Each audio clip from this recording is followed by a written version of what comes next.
10 Reasons Why The Suicide Squad Is a Box Office Disaster. As feared, James Gunn's critically acclaimed The Suicide Squad opened this weekend with a $26.5 million domestic and $72.2 million worldwide debut.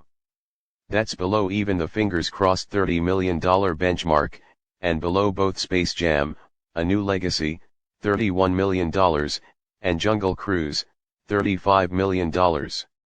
Yes, we're still in a pandemic, with infection rates rising among, mostly, the unvaccinated, and the film is concurrently available on HBO Max.So. What went wrong? 1. COVID, obviously. There's a cruel irony in COVID mounting a comeback in July right as Hollywood had begun rolling out big movies. Simply put, May and June were mostly quiet/small slates, with A Quiet Place Part 2 dominating over Memorial Day and F9 crushing it in late June. Both must-see sequels performed pretty close to business as usual in North America. The horror sequel on track to earn 85% of its $188 million domestic cum and 90% of its $341 million global cum.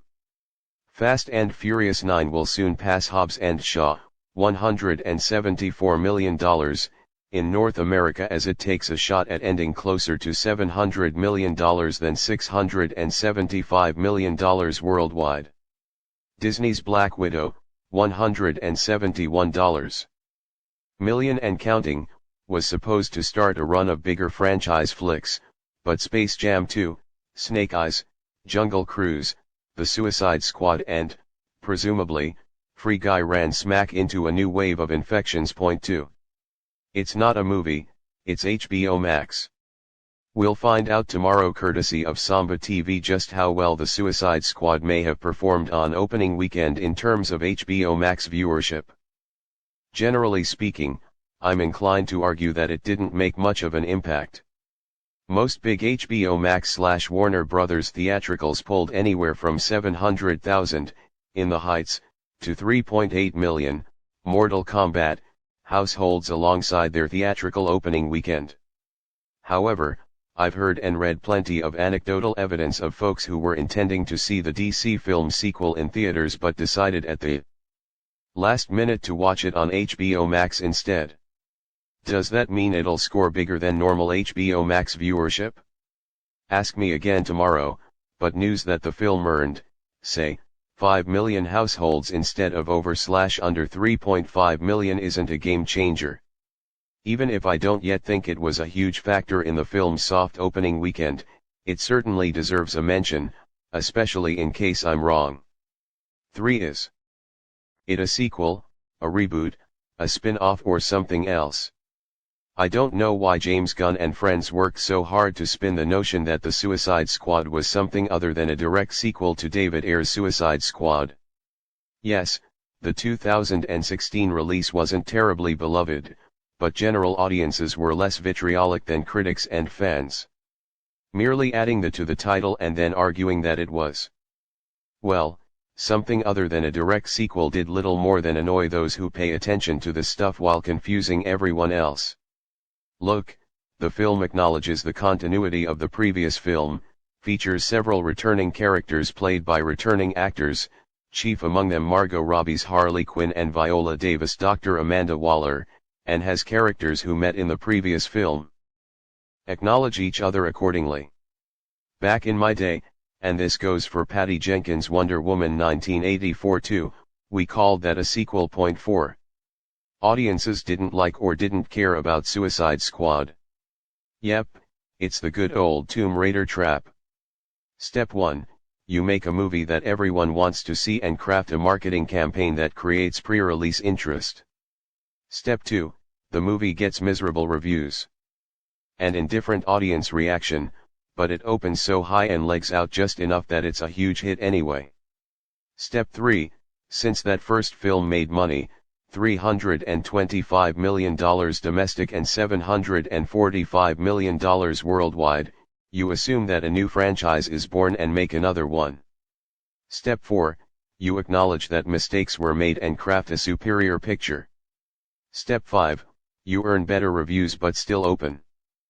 with a far lower than hoped opening weekend, because audiences were either only curious the first time or outright disliked the first film and are once bitten, twice shy. Step 6, Profit. We've seen this many times, with Addams Family Values, Teenage Mutant Ninja Turtles, Out of the Shadows, The Angry Birds Movie 2 and, of course, Tomb Raider, Cradle of Life. 5. 5 years is too long. Between installments. Yes, a long wait time between sequels can work if you're working that it's been a long time vibe into the film itself. Think early legacy sequels like Indiana Jones and the Kingdom of the Crystal Skull, Live Free or Die Hard or Toy Story 3, which are very much about how a decade or so has passed and our once glorious protagonist has reached the point where life stops giving you things and starts taking them away. And while most animated sequels have struggled of late, the ones that specifically deal with the passage of time and the maturation of marquee characters, Frozen 2 and How to Train Your Dragon, The Hidden World come to mind, can withstand the gap. But if it's just another day in the life, 4 or 5 years is way too long for another Star Trek movie, another Lego movie, a second Pacific Rim or, yes, another Suicide Squad. 6. Margot Robbie's Harley Quinn is not that popular in the real world.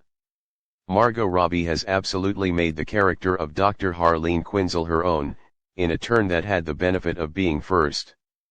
But whatever pull she had as Harley came and went with David Ayer's Suicide Squad. To be fair, Harley is a supporting character this time out, and frankly having her do her thing on the fringes is to the movie's benefit. Kathy Yan's terrific Birds of Prey earned just $82 million domestic and $203 million worldwide on an $82 million budget just before COVID upended the world, and seeing Margot Robbie as Harley for the third time offered as much of a boost to the Suicide Squad as did Gal Gadot playing Wonder Woman. For the third time for the theatrical cut of Justice League. That Birds of Prey and the Suicide Squad are R-rated movies didn't help with the fan base of folks too young to see a hyper-violent R-rated movie. Speaking of which, $185 million is an absurd amount to spend on an R-rated movie. Deadpool, $863 million, Deadpool 2, $865 million, counting the PG-13 Once Upon a Deadpool cut, and Logan. $620 million, showed that R-rated superhero flicks could earn top-tier box office, while Joker, $1.074 billion, showed that R-rated supervillain movies could go toe-to-toe with Aquaman and, Ray Skywalker. But all four of those films cost $58 million, $110 million, $97 million, and $65 million. They didn't have to remotely break records to break even. Making a $185 million R-rated sequel to a $175 million PG-13 movie is the definition of chutzpah that, like Terminator, Dark Fate, demands best-case scenario box office to break even. I don't care how much good PR you get for renting James Gunn from Marvel and giving him carte blanche. Most regular moviegoers don't know or care about Gunn. Moreover, once Gunn resigned to direct Guardians of the Galaxy Volume 3, the notion of him doing a DC Films ensemble flick became noticeably less special. 8. Idris Elba is not a bankable movie star. Idris Elba is a terrific and charismatic actor, but he's not and has never been a butts-in-seats draw. See also, Pacific Rim, The Losers, The Dark Tower. He's a strong added value element in the likes of Thor, Prometheus, and Hobbs and Shaw, but he, like Robbie and Gunn, is an example of a filmmaker/actor whose mainstream popularity is vastly overstated by online discourse and SEO-friendly articles constantly fancasting for any and all commercial projects under the sun. If anything, as evidenced by solid showings for modestly budgeted programmers like No Good Deed, Obsessed and Takers, he's not unlike Gerard Butler. Butler is a B-movie action star when the movie is cheap enough. Den of Thieves, Angel Has Fallen, Greenland, to thrive on a $15 million opening weekend.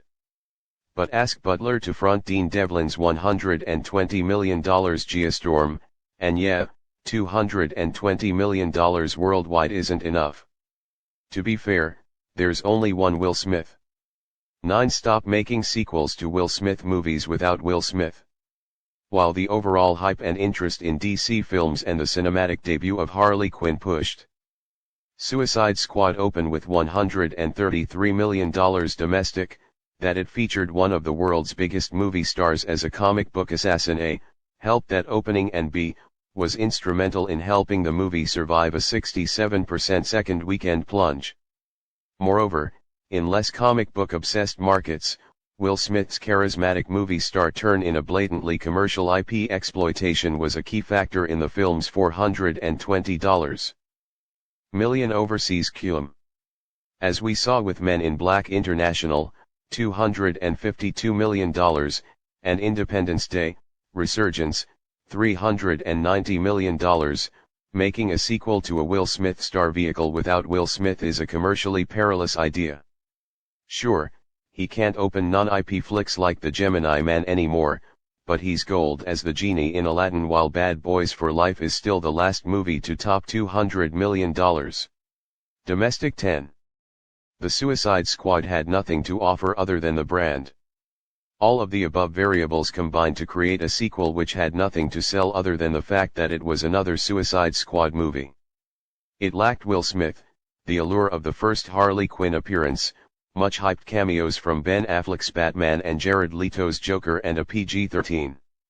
It had to overcome bad reviews 4 and an indifferent consumer response to the first Suicide Squad. Couple that with an R rating and a budget even more expensive than the first, the Suicide Squad was arguably always a dead man walking with or without a global pandemic and concurrent HBO Max availability. Yes, Delta-specific infection rates are a big reason why it didn't even reach the successful disappointment level, maybe $35 to $45 million, which we might have otherwise seen, but The Suicide Squad was essentially a sequel to Suicide Squad, lacking almost everything that made that movie a hit. That it's pretty good is beside the point. Like, share